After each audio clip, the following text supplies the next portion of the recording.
Rusted on Info Moto viewers will know that I own this wonderful 2019 BMW S1000XR. In fact, I've probably driven you crazy telling you how much I love it, effusively talking it up. And I do love the damn thing. In fact, I was pretty sure that would be the bike that would be in the snag shed when I shuffle off this mortal coil, such is how good it is.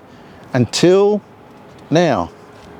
Enter Ducati's 1158cc Multistrada V4 S with that magnificent Gran Turismo V4 engine and so much technology. Yep, this thing stands a rough chance, a very good chance in fact, of pushing my glorious S1000XR out of the carport.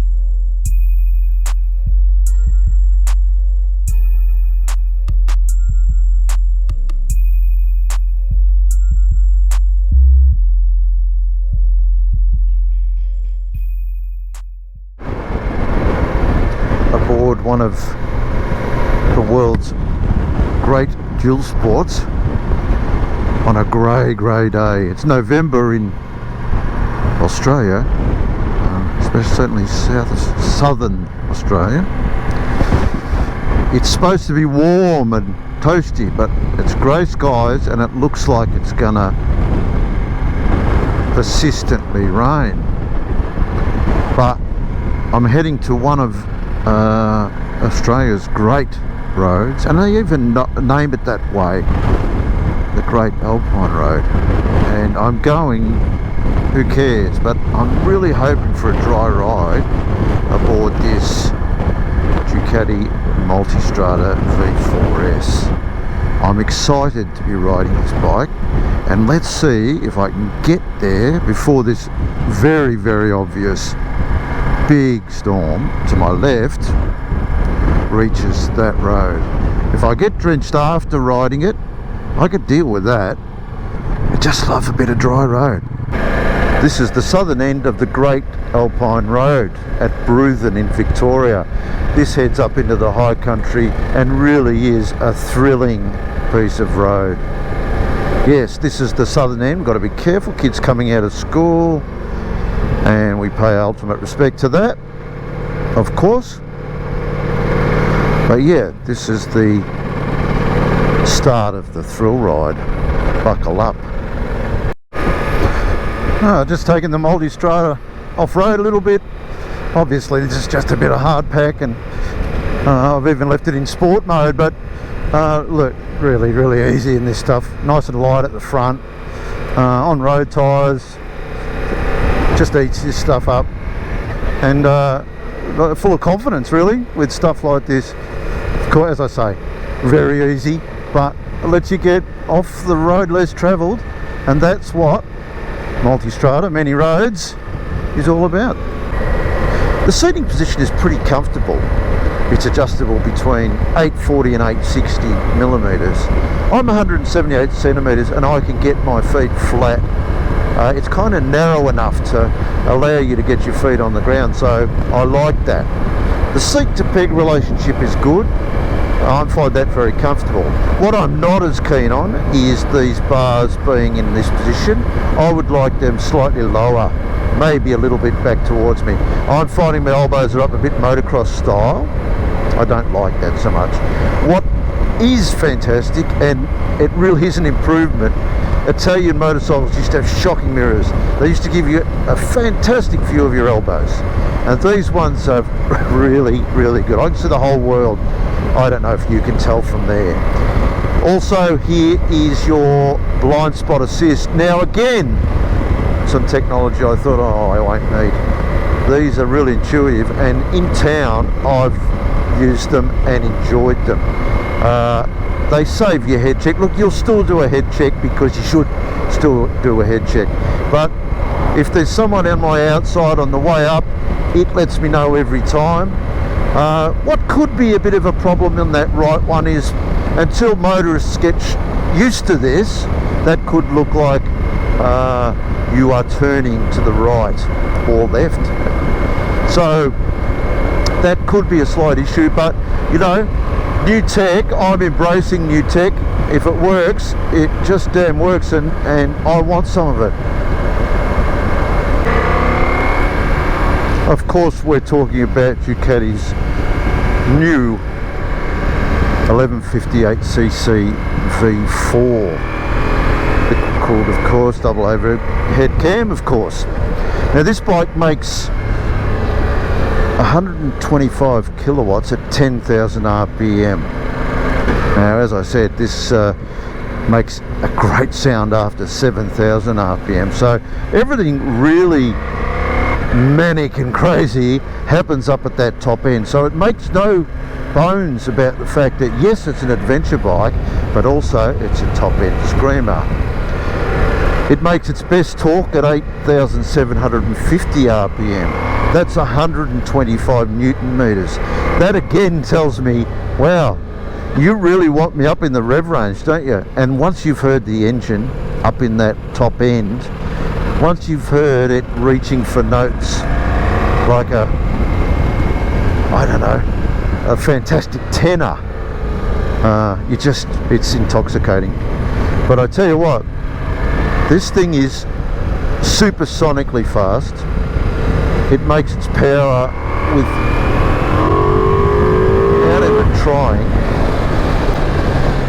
And we don't, you know, I haven't even got near the 10,000 RPM rev limiter there, and it'll pull my arms out of the sockets. I am absolutely amazed at the engine's competence and thrill factor. It is a lunatic in a suit, and I love everything about it. You just bang along with Pavarotti singing in your ear and Sophia Loren asking you out for dinner. Ducatis. It's just what happens. I don't know what it is with them. It's just what happens. This TFT dash is good. It is customizable. You can choose what's on the screen, what you consider dominant. I like an analog tacho. Now I recognise the fact that this is not an analog tacho. I don't know if you can see that, but there's a clock type tacho as the dominant feature, and I like that. That's how I like to read a tacho. Digital speedo readout, and of course a whole bunch of other stuff in the background, but those are the things I care about, and of course our adaptive cruise monitor here. So I know I'm in touring mode, which is where I want to be. Let's have a look where we are. It's perfect, and the main information I want is very obvious to me. There's a whole bunch of stuff if I want to dig around, a whole bunch of stuff, and a lot of customizable settings. I can set up suspension how I want, I can set up wheelie control how I want, I can change digital traction control, I can change ABS.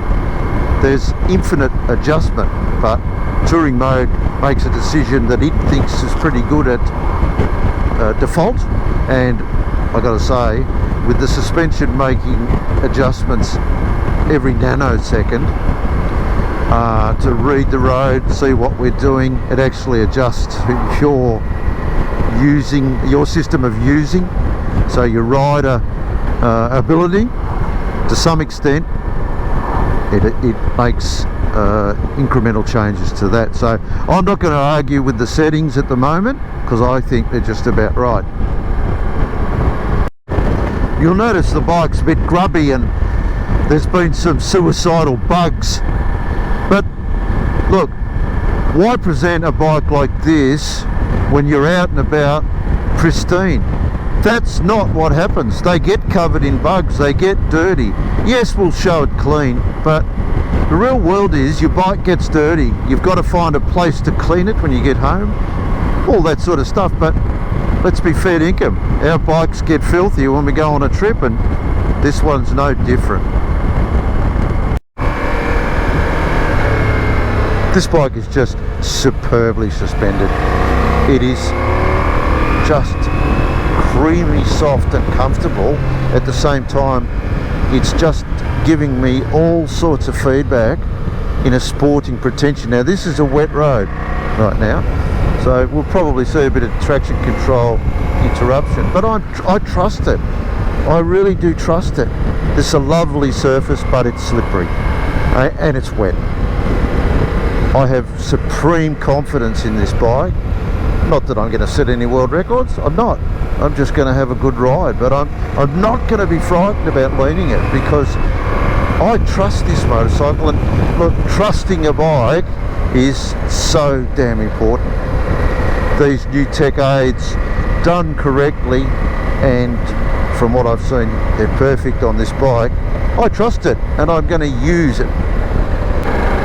So, a nutshell commentary about what I like and what I don't. I think some of the plastic's a bit light on, some of the fixtures could be better. It's the same with the bags. I don't like the closing mechanism, and I really don't think they're as well made as they could be. Colour coded, yeah, pretty cool, but I think they're a little bit light on. So some of the plastic around the bike I think could be improved. I love a bunch of stuff. I love the backlit switch gear. I'm very happy with the tech, except for the Ducati Connect app, which I find hard and a little bit clunky, if I'm honest. I don't think the app's as good as it could be, and that's the truth. I love the adjustability. I love the way the seats go between 840 and 860 with no stress. Mega loves. I love the blind spot assist. Absolutely grouse idea. Adaptive cruise. I really, really like it. So it's the high tech I enjoy. But what I love is that engine. I want to go to bed with it. What's wrong with me? Something's wrong with me. But it's really sweet. It just does everything I want. And it's fast.